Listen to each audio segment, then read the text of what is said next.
Everyone, and welcome to Funding Women's Health. My name is Stephen Collins. I'm the CEO of Matter.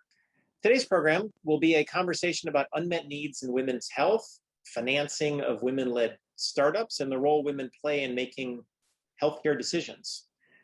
Women control 80% of healthcare decisions in the US, and they spend 29% more per capita on healthcare compared to men. But solutions focused on women's health receive only a small fraction of the total funding that's allocated to digital health, for example, and gaps in solutions for women's health are very well documented. And today we have a great group to help us dig into these issues, starting with three CEOs of Matter member companies. Mylene Yao is co-founder and CEO of Univfy, which combines healthcare AI, scientific validation, and fintech to power access to the most effective and safest fertility treatments for women and couples. Ann Holder is founder and CEO of Marani Health, which commercializes wearable digital products that empower women to understand their health and improve fetal and maternal outcomes. And Liz Gazda is CEO of Ember Labs, maker of the Embr Wave, which is a thermal wellness wearable, improves sleep, relieves anxiety, and helps with hot flashes. Leading today's conversation is Pamela York. Pam is co-founder and managing partner of Capita 3 Ventures, an early-stage firm that invests in women-led healthcare startups. Over her career, she's been involved in more than 50 new company starts, so far resulting in a dozen acquisitions or IPOs. Her career-long passion for supporting women founders will be a great perspective to add to today's conversation. If you have questions you'd like to ask our panelists, please use the Q&A function of Zoom, and Pam will weave them into the conversation as appropriate. So with that, I will turn it over to Pam. Great. Thank you, Stephen, very much. Good afternoon, everybody. We're really delighted to be here with you to talk about the financing and growth of companies in women's health. As Steve said, my name is Pam York, and my firm invests in early stage companies in health led by women. So this is a topic that we're very passionate about, and we live every day, literally. So as context for our discussion, Steve set it up a little bit, but we want to have a really holistic conversation around both the opportunities of women's health as well as some of the realities of manifesting those opportunities. So on the opportunity side, many of these sectors that you're going to hear about are, billions or multi-billion-dollar market opportunities. But the reality, as Steve mentioned, is that the amount of capital flowing into these market sectors and companies is very, very small, relatively speaking. And just as an example, the investment in women's health over the last couple of years has just been a couple of percentage points of the overall investment in digital health. And so that's not really tracking with the market opportunities that are out there.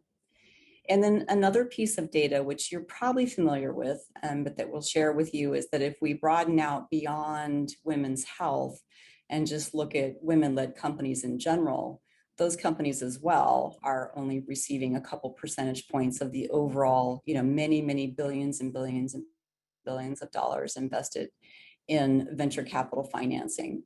And I think what we want to mention is that there's a perception that this is all really changing. And I think there's a lot of phenomenal changes that are taking place.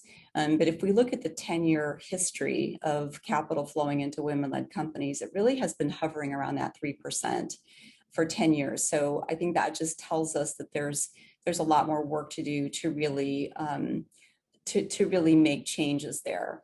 So what we want to do in this conversation is really talk about the strategies for women, and these three entrepreneurs have just done a fantastic job of really building their companies and financing their companies. And we want to hear from them, how they are navigating the environment as it is to be successful in raising financing and growing their companies. So with that, as we mentioned earlier, I'd like each of you to just briefly remind us top line of the space that you're in, and then tell us where you are in the spectrum of financing your company and what stage you're at, and whatever else you think is relevant to that, to that perspective.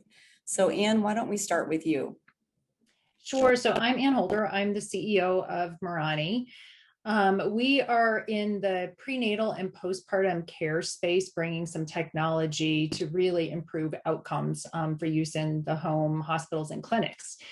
I've raised right now, and as we get ready to close our next round, it's going to be just over $9 million in our second seed round. And the hope for this round is to actually get us through 2 to 3 product launches prior to actually going out for an A round. Great, thank you, Anne. Mylene? Hi, I'm Mylene Yao. I'm co-founder and CEO of Univfy. Thanks, Pam, for introducing me. And Univfy uses AI and machine learning to improve the accessibility of fertility care, to make it more predictable, more affordable, so that more women and couples can succeed with their treatment. We're a Series A company, so we've gone through seed and Series A rounds, and we have commercialized AI platform in the US, Canada, and we're just launching in EU this year. We've started the rollout, and we're looking at expanding the company in the payers market, working with health plans, and also developing next genomics tools. So we're raising 10 million right now to start that plan. Thank you. Great. Thank you. Liz? Hi, everyone. Unmute yourself. Thank you for having me. My name is Elizabeth Gazda. I'm the CEO of Ember Labs, and we produce this beautiful wrist-worn device here that delivers temperature sensations to your body to balance your autonomic nervous system. And we are out to treat some of the deleterious symptoms of menopause, including hot flashes, stress, and insomnia. This is a massive market. There will be 1.1 billion women in menopause by 2025, and they suffer for a full decade of the symptoms, impacting every aspect of their life. We are a Series B company. We've been on the market for 3 years. We've sold well over 75,000 devices that have made their way into 170 countries, despite the fact that we only sell in the United States. We are currently raising a B1 round so we can really take this product global. Thank you. Great, thank you, Liz. And could you, like each of you, starting with you, Liz, just, and you might have said it, but just remind us, what is the overall market opportunity for what you're building? Well, what we're doing with the device is balancing the autonomic nervous system. And so that is just a massive market of all types of wellness and even health issues. But we're really focused on our beachhead market, which is still a massive market. So again, to go through those statistics again, 16% of the global population, or 1.1 billion women, will be in menopause by 2025. These symptoms will last 10 years. And this is a natural transformation in a woman's lifetime. And so this is kind of an endless supply of women going into menopause. So that market alone is 4 times the addressable market than many male conditions put together. So if you combine male pattern baldness, low testosterone, and several other conditions that men suffer from, and you multiply that by 4, you get our addressable market. Now, we also know that the device is very impactful on sleep. That's a massive market. We also help with treatment-induced hot flashes. So if you are a woman going through treatment for breast cancer, or a man going through treatment for prostate cancer, and you're on some of these androgen and estrogen suppressing drugs for 5 to 7 years, you will also suffer from many hot flashes a day. And so that's an additional market that we help with. Lastly, we've discovered in the last year with COVID that many of the COVID long haulers, people who suffer from the symptoms of COVID long after they recover, are affected by a condition called dysautonomia. And dysautonomia is what it sounds like. You have difficulty balancing your autonomic nervous system, and so your temperature is constantly in flux. So as we put the device on the bodies of people and ask them why they're using the device, we find through gathering real world evidence that there are many applications for this technology. Yeah, well said, Liz. And that's often the case, right? It's you start in one place and then you expand to others. And many of you in the audience will recognize the term beachhead market, but just in case those of you who don't, Liz is talking about massive markets here, and then the beachhead market is it's a segment where there's the greatest pain points and the most likelihood of being able to sell into those markets, which is often where an early stage startup is really going to begin their journey of sales. So thank you, Liz. And jump in with anything around market sizing you want to share? Yeah, so it's really interesting. So our company really got off the ground in conjunction with the Mayo Clinic. And we were really looking at trying to figure out how do we change fetal monitoring and how do we give doctors and physicians more information about the status of a fetus. And we were really focused on labor and delivery to try and help determine, when C-sections are necessary and really try and improve outcomes. And so we were looking at that market, knowing that this device that we were, and this is going back a few years ago, knowing the device was going to be great for use in the home. The market was very significant. The technology was incredibly antiquated. Fetal monitoring that's used today is Doppler technology that was developed in World War I. Mechanical diaphragms for measuring contractions. It's crazy. There has not been any advancement in technology in this area. And I came from the cardiology area, so I was blown away. So again, beachhead market for labor and delivery. But as I took my device and I was showing it to physicians, a lot of them that were really managing high-risk patients in the home were asking me, can we use this in the home? And I said, of course. So it's certainly on our product strategy. And then COVID hit. And then all of a sudden, everybody was looking for this solution. So when I actually look at the addressable market and really started doing my homework, I knew what the addressable market was for fetal monitoring. And globally, it's right around $1 billion. But where it gets really interesting is when you start looking at prenatal and postpartum care. In the US alone, again, this is another beachhead market. There's a few companies that are getting into this space. $5 billion market in the US. And you look at it globally, it's $50 billion. And it's really untapped. There really has not been any advancement in technology. And there's a big focus on improving outcomes now for both mothers and babies. So that's why we're really excited about it. We're seeing a lot more effort that is being put on the advancement of technology and more investment being put into this area. Yeah, that's amazing, Anne. And Mylene, before you jump in, I think you can see these people are pioneering new markets. And not that the needs are new, but really the opportunity to build and sell products into these markets is new. So you're all really pioneers in your own right. And it's really pretty amazing what you've accomplished. And Anne and Liz, just be thinking about, I want to ask you to start to think about how you figured out how much money to raise and sort of how to navigate those early stages. So go back in your minds and start thinking about that while Mylene is sharing with us the market sizing that she's addressing. Yeah, thanks. So the fertility market is really exciting right now.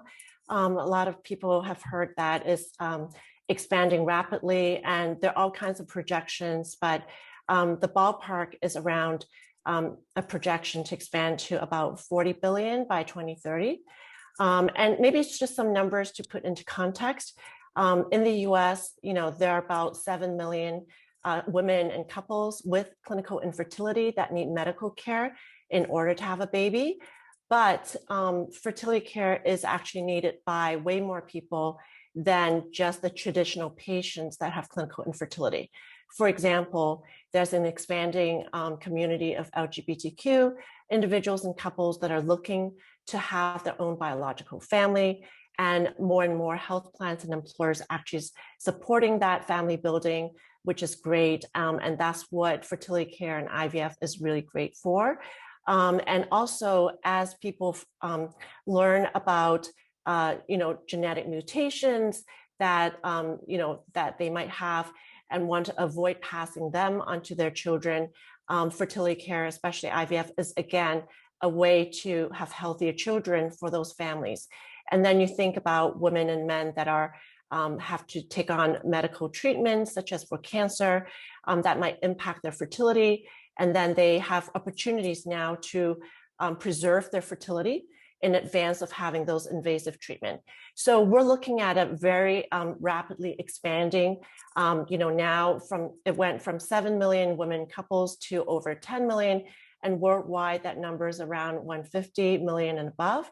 But the great opportunity is also, the kind of, we're starting at a real low baseline, which is unfortunate, but it's also a way, there's a great opportunity for us to really change that. So right now, IVF is the most effective and safest treatment for many of these couples. And only, 100 to 200,000 treatments are being done in the US. This is pre-COVID levels. And, if patients and couples could actually get the right counseling to learn about the benefits and limitations of these treatments, and if they can get better coverage or have better financial counseling to learn, even with out-of-pocket costs, how they could better use their own money to minimize the financial risk to get these treatments, that number should, instead of 100 to 200,000, should be over 1 million, like immediately within a few years. So what we're focusing on is really doing that and providing that support to counseling. So providing transparency and providing accuracy and personalization so that patients actually know what are their chances of having a baby. That's the number one question that everyone wants to know. And that's what our technology is bringing to these couples. So far, patients are really happy to have these. Oh, yes, Pam, sorry, I couldn't hear. Mm-hmm. No.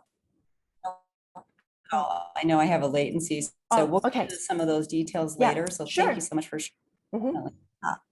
So Anne or Liz, so I asked you to think about back in the beginning when you were starting to think about raising financing. Can you just talk us through that a little bit?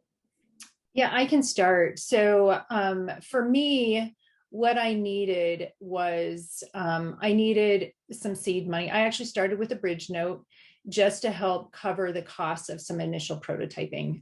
For me, it was all about how do I capture a clean fetal ECG so that we can utilize machine learning to detect any changes with that fetus. So as you can imagine, trying to do the prototyping that we needed to do took some money. So we started with a bridge note. And we got to the point where it got a little bit more sophisticated. I needed more money. We needed to do prototype iteration.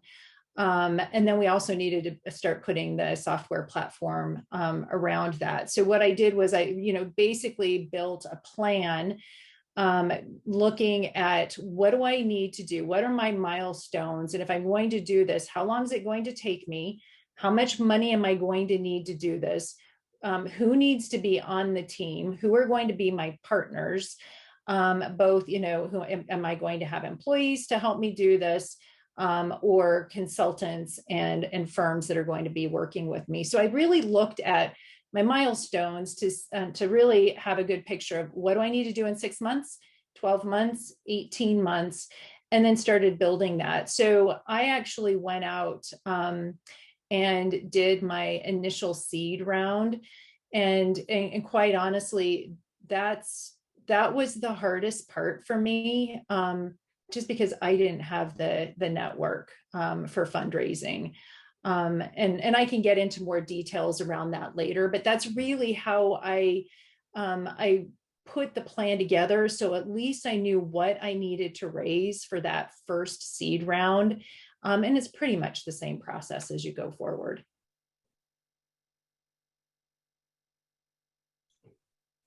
Yeah, Great, thanks, at Ember Labs. Liz, Yeah, sorry, Pam. We've had a really unique journey, I think primarily because we are a consumer first company.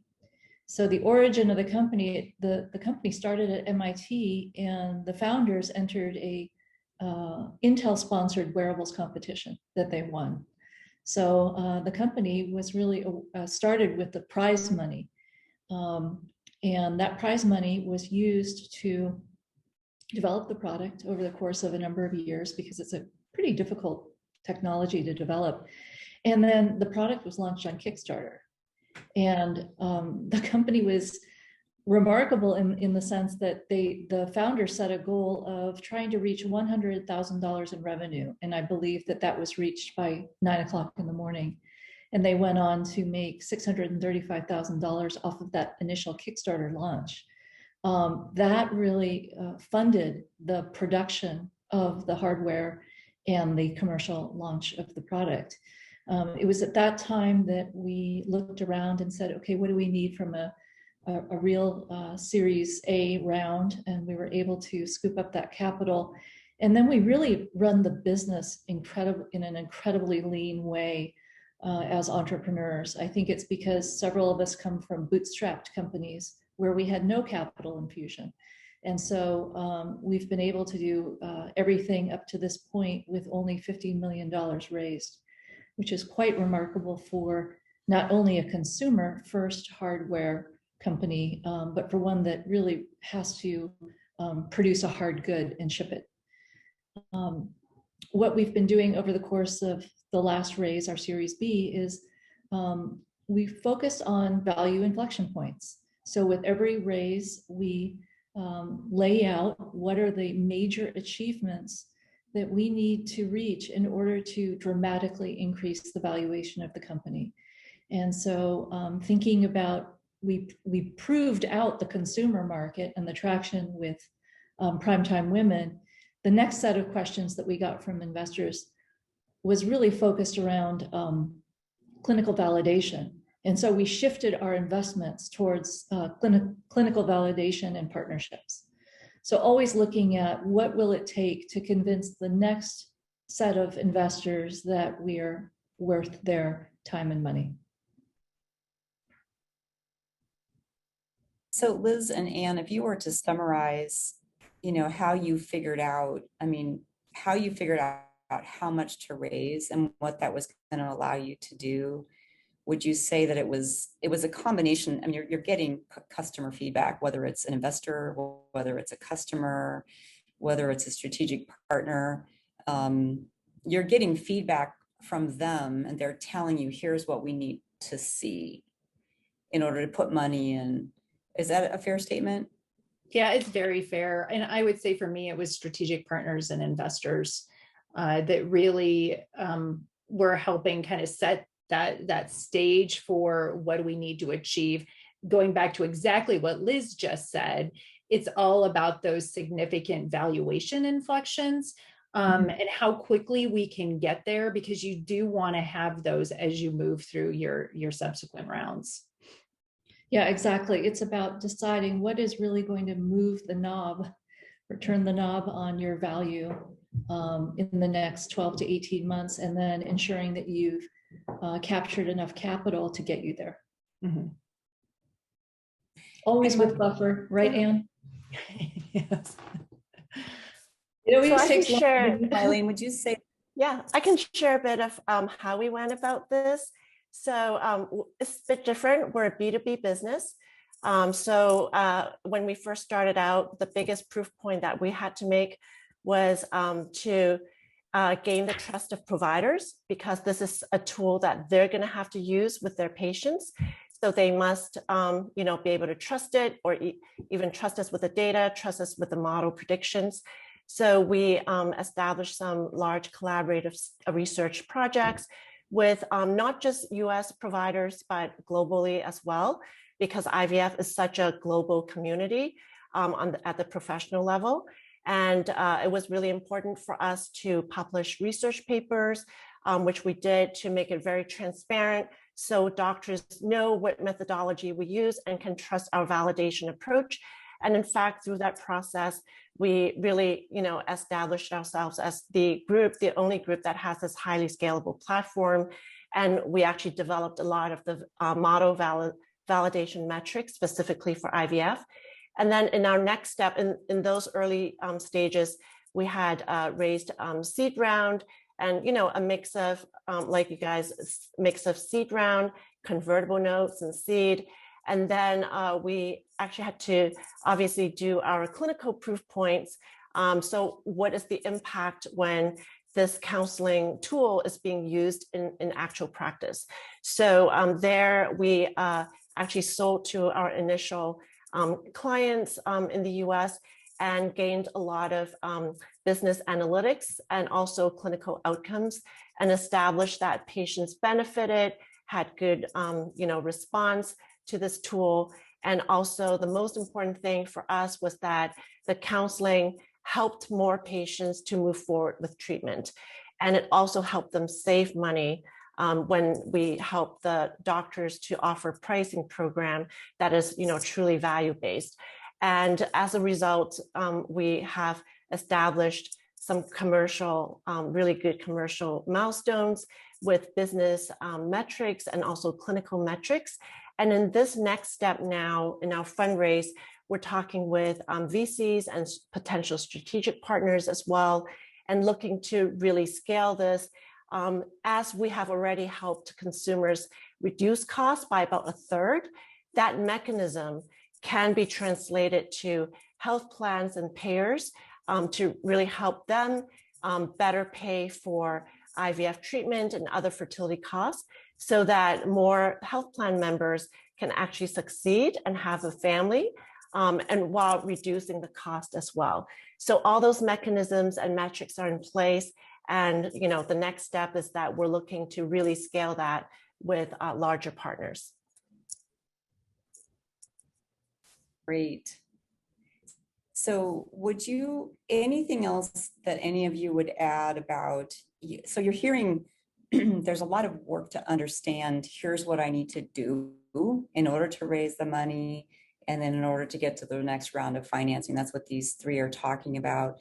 I mean, anything else you would say about that other than this is a skill that one must acquire, right? I will add, and I started to allude to it. So for me, my background, when Mayo asked me to come into their organization and help them build the technology and then commercialize this, I was totally fine with it, completely comfortable with it from a perspective of building a business, and I've got an operations and engineering and sales background. So I was thinking, okay, I can do this. I've got the skill sets to do this. I knew nothing about fundraising. And doing my first note was fairly easy because you go to close friends and family, and that really helped us get started. But that first round for me was very difficult. I did not have the network into the investor and angel community at all. And I did struggle with it. And I had some organizations that really helped me, but it wasn't until I actually found my partner, co-founder in the company, Kathy Toon, who lived in that world. And she was really that catalyst for me because she's so highly respected in medical technology as an investor. And it really was when she came forward and said, I'm leading this round. And this is going to be a price round, and this is what we're going to do. And just having somebody like her at the table with me was that catalyst that started the whole thing, because I was frustrated.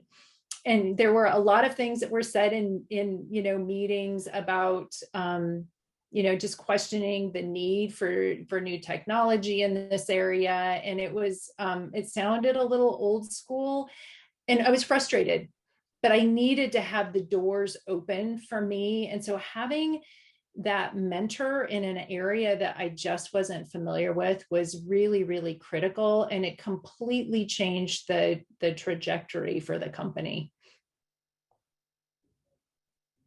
Yeah, that really speaks to, I think, finding the right first investor and the right second investor. We also were incredibly lucky to get our Series B lead investor, Digitex, out of Silicon Valley, and Dave Kim, who leads that fund, is just a really forward-looking person when it comes to digital health, and that gave us a lot of credibility as a digital therapeutic and not just a gadget. So I couldn't agree more that finding the right investor to lead rounds is absolutely critical.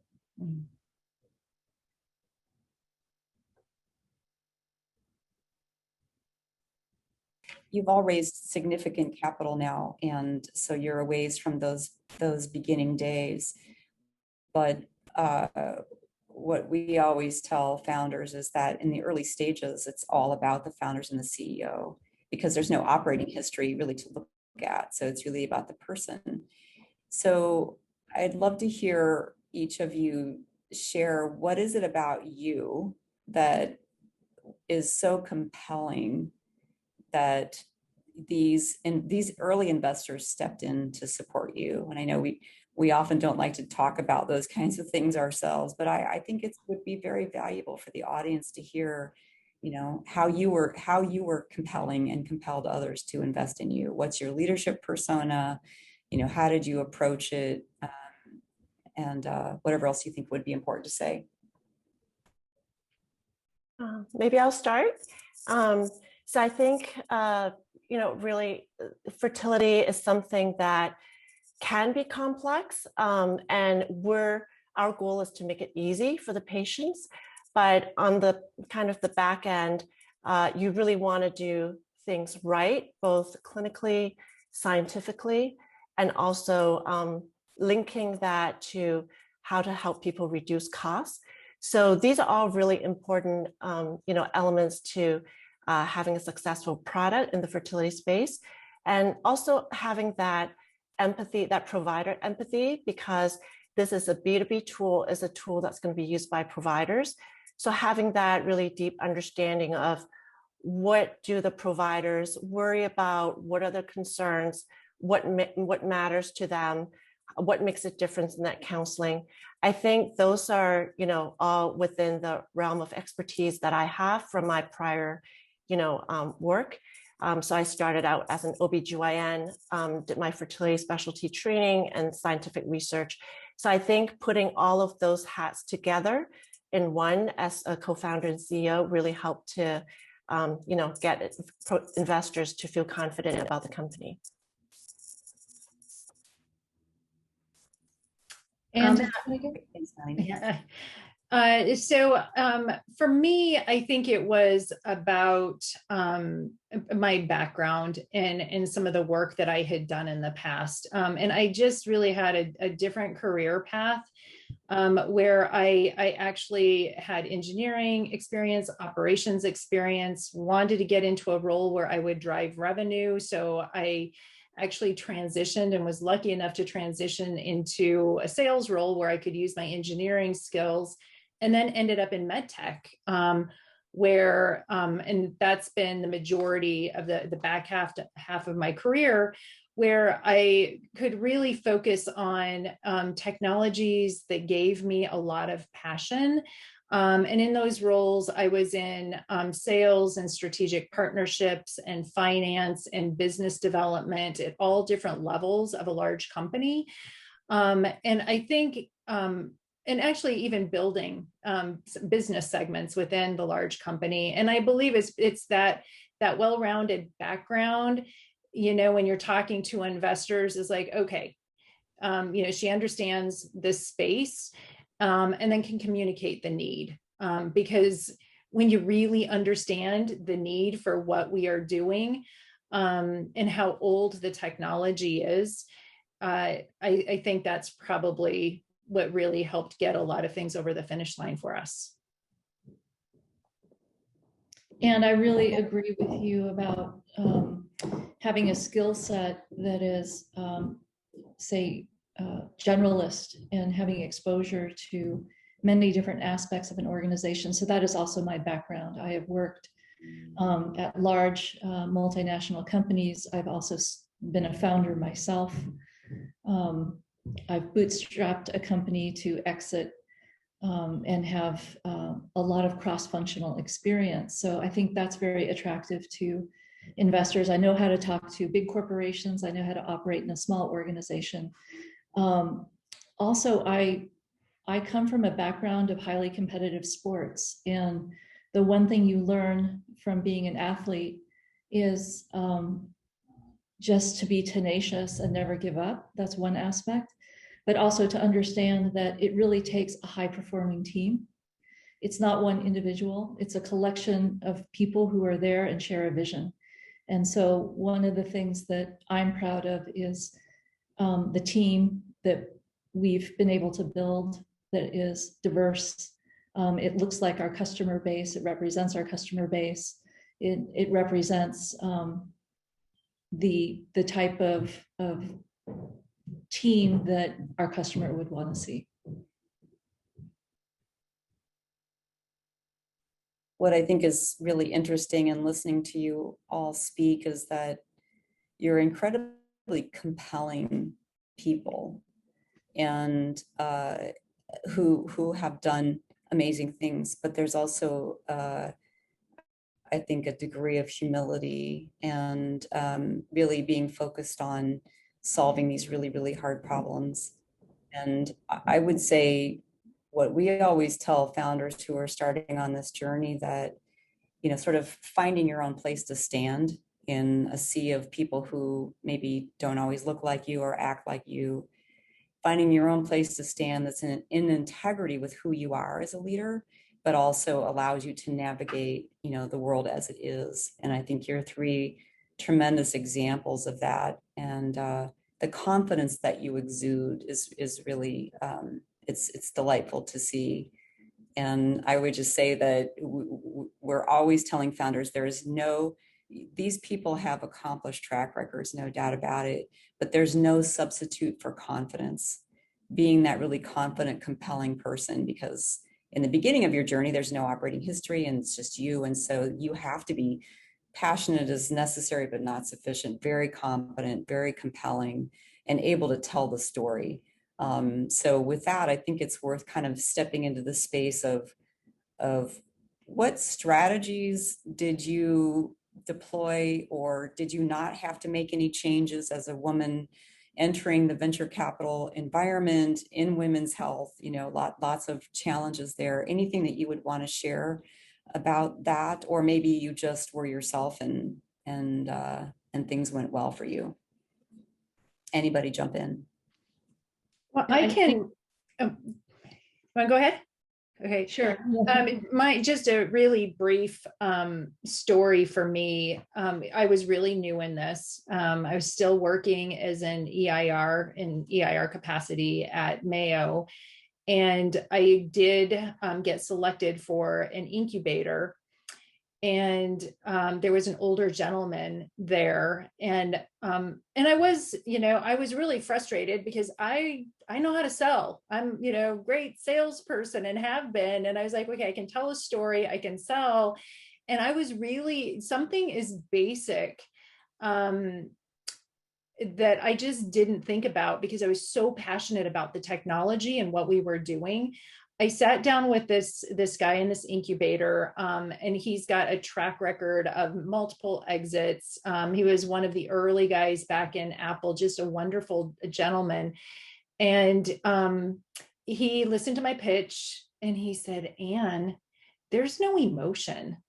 And it was a really interesting aha moment for me. And I was like, okay, help me out here. And he went through one of his pitch decks for me. And it was just kind of stepping back and understanding how to create emotion in what you're doing in those early stages when you're trying to get some funding. I'll riff off of you again, Anne, about emotion. Our product is very effective for menopause. Menopause is not a sizzle or sexy subject. And when you're sitting in front of male investors, they probably don't want to think about menopause and will never think about menopause. And that was a challenge for me, to create a tacit understanding of how serious this issue was for women. And so I finally discovered a way to communicate that, which has been a major breakthrough for me. I decided to describe menopause in terms for men. And so what we do know about a menopausal hot flash is it's not a temperature problem. It's an overactivation of your sympathetic nervous system. What is your sympathetic nervous system? It's your fight or flight response. So I ask all the men in the room to think about the last moment that they were in their automobile and went through an intersection and had a near-miss accident. And I asked them to imagine what was the sensation in their body that they felt. And they start to describe to me this feeling of heat coming up in their body, up into their torso, to their head, tingling in their extremities, and the hair standing up on the back of their neck. And I said, great, that's what a menopausal hot flash feels like. Most women will experience 10 to 20 a day and through the night for 10 years while they're at work giving presentations, while they're taking care of their family. Do you think this is a problem? And then you get the nods around the table. And so for me, it was really thinking about how to find that metaphor that everybody could relate to. That is amazing, Liz. You've obviously mastered what could otherwise be a really difficult condition. So that's really just tremendous to hear. Mylene, I noticed that you pointed out some questions in the chat, so we'll get to those, but anything more that you want to add to that? Yeah, I think maybe one thing and related to some of the questions is, how did I become a CEO? How do I gain these skills if my background was not in business? And I think that's very important because I think many entrepreneurs don't come from a background where they might have headed a business organization. And I think there's so many ways to just like quickly ramp up. And for me, it was just network. I met with a lot of very successful CEOs that had their own successful exits in many different areas, not just in women's health or not even just in healthcare. I think it's important they're just always like, there's bits of wisdom you can learn from different people, from their different experiences, because going into this, you may not anticipate all of the challenges that you will see. And it's great to have that network of people to be able to, talk with and brainstorm. And so I think that really is the most important thing. And also when it comes to your company, you will ramp up really fast. Your knowledge base will just dramatically increase. And, and I think the rest will just be natural from there. Great. Yeah, thanks for taking that question, Mylene. I think in a minute, we're going to kind of go into making sure we answer all the questions, and please do post your questions if you have any. But I just wanted to offer each of you the opportunity to, what else would you want people to know, whether it's about women's health or whether it's about female founders raising funding? What else might you like to leave the audience with? Anne, if you want to start. Yeah, and I already I did talk about it. I think the most important thing for me was, again, finding that mentor who could really help me on the fundraising side. And it was pretty critical because I feel like I had the other things that I needed. It's really about identifying what you know, and really having an understanding and appreciation for what you don't know, and do not be afraid to go out and network and really find the people that can fill that void, that can help you.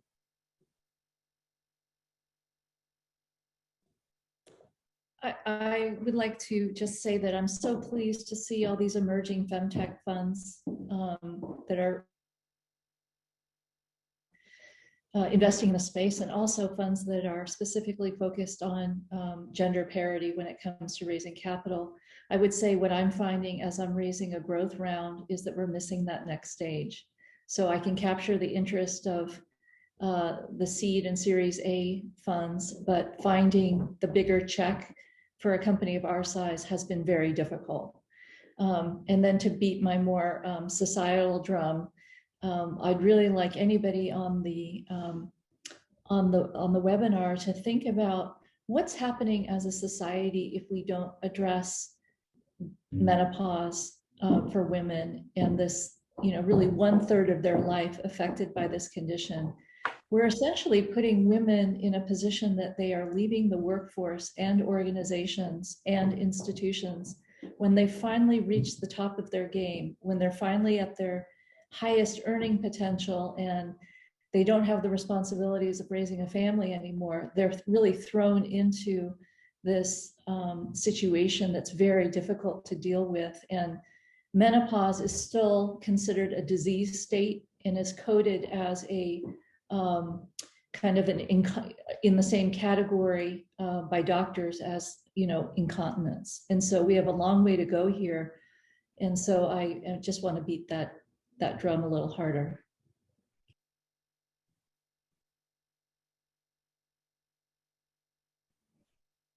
Mylene?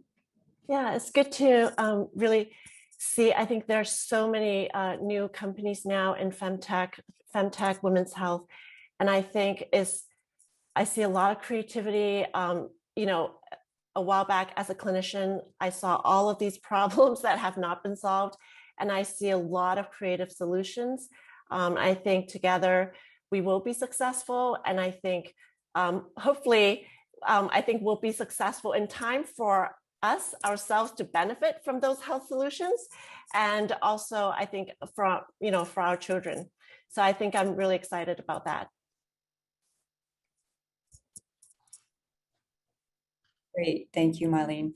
I see someone's posted the question, have you ever been asked to step down from a CEO role?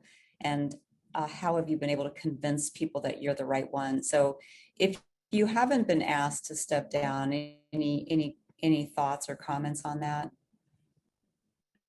So I have not been asked to step down. But I do know, I think one thing, if you obviously want to have relationship with your board and investors to avoid that situation. And I think just communications, just communicate and communicate. So none of your shareholders should be surprised by anything that's happening, whether it's good or bad. And get comments early on, get this good sense of what everyone's thinking, clarify anything as soon, early on. I think that would go a long way.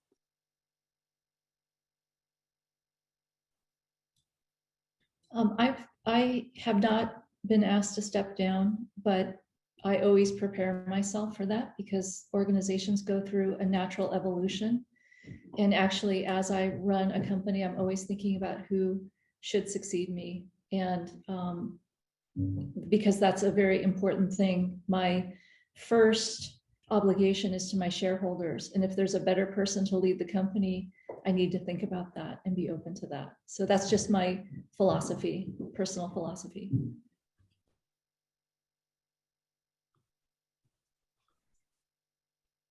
Any comments, Anne? No, I'm relatively new in this position. And I would actually agree with both of them. I think the relationships that you have with your key investors and the board are very, very critical. But I'm also one of these people, for me, it's always about bringing in people under me that are smarter than me, that can really focus in one area, that could possibly take my spot. I mean, that's really what I want to do, is just make sure that I'm building just an amazing team. So if if something happened, there is somebody, and there is a transition plan. Yeah, that's all really, really great advice. And I think a couple of key messages there. One of them is get way out in front of this. I mean, you would not want to be surprised by this. So it's understanding the expectations of you, and making sure that you're always in alignment with your board. And then the other thing that we could recommend is my firm, Capita 3, runs a startup CEO accelerator for women. And one of the things that we teach is really what we call a track record exercise. When you look at, here's the result I want to produce, and here's the skills and abilities, leadership persona that's required to produce that result, and here's where I am. And is the gap too large for me to bridge in the time that I have? And if it is, then you have to pivot or add more time. And if it's not, then you just close the gap in the ways that you can. So always, and these three women clearly are articulating a kind of an ongoing process of really understanding who am I for the task at hand, and making sure that they're prepared for that. So I think that's a really great strategy to prevent getting in a situation where you're a CEO and you're being asked to step down.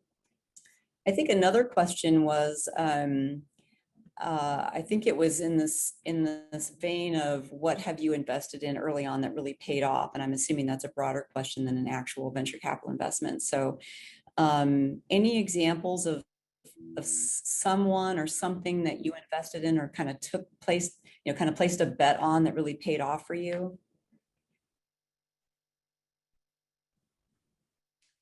I think from my perspective, one of our strategic partners, that we, and quite honestly, I made a mistake very early on and spent a lot of time with a partner, and it just didn't work out. But then, really learning from that experience, and then going out and finding a different strategic partner that could get us to the next milestone. I think that was pretty critical for us, in taking that risk. And quite honestly, I was very hesitant because I did have a bad experience in working with someone and investing a lot of time with someone in their company to try and help us. And it did not work out at all. And I was frustrated. But I have to say, it was a significant learning experience for me to make sure that I was picking the right partner the next time. And it's been pretty amazing, quite honestly. It's an amazing organization that is very well connected, that has significantly increased our speed to market.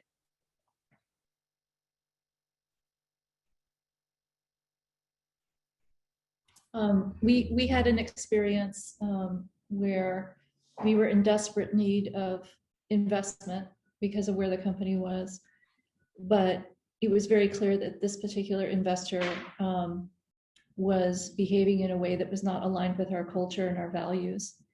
And it was very hard to say no to the money because we needed it, but it just felt like a coercive and unbalanced situation. And so we said no thank you, and we moved on, and not knowing that it would all work out in the end. That was a big risk, but one that paid off. I think early on we invested in having a global IP portfolio. And at the time, many people said, are you sure healthcare companies don't usually start with that? They usually focus on the US. But just knowing the IVF space and knowing how, at the professional level, how global it was and how techniques are just shared around the globe, I think that turned out to be something really valuable to us. As we're having customers now around the world that are interested in using our platform. And we also invested in, the R&D that we conducted early on. And that really helped us actually see much more and see how valuable the data can be and what's the best way to use the machine learning. And through that, we developed the scalability that is needed, for our profitability now. So I'm very happy I did that. But, at the time, it seemed like it was rather ambitious for a lot of people. Yeah, all three of these companies are well on their path to, building their companies. And so it might look like, in retrospect, things lined up for them.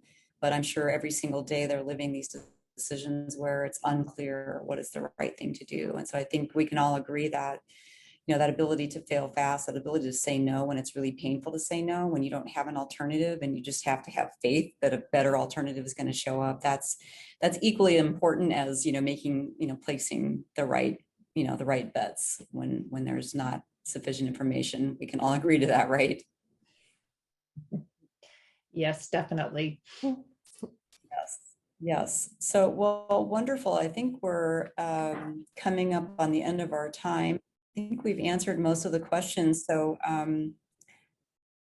so we'll just say, thank you, Casey at Matter, for hosting this, and thank you, Steve, as well, for supporting this initiative. And thank you, Anne, Mylene, and Liz. You guys are incredible role models, doing really, really important things here.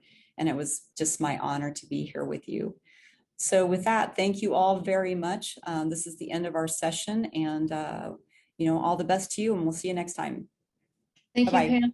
Thank you, Hey, Pam. Thank you. Thanks, Casey.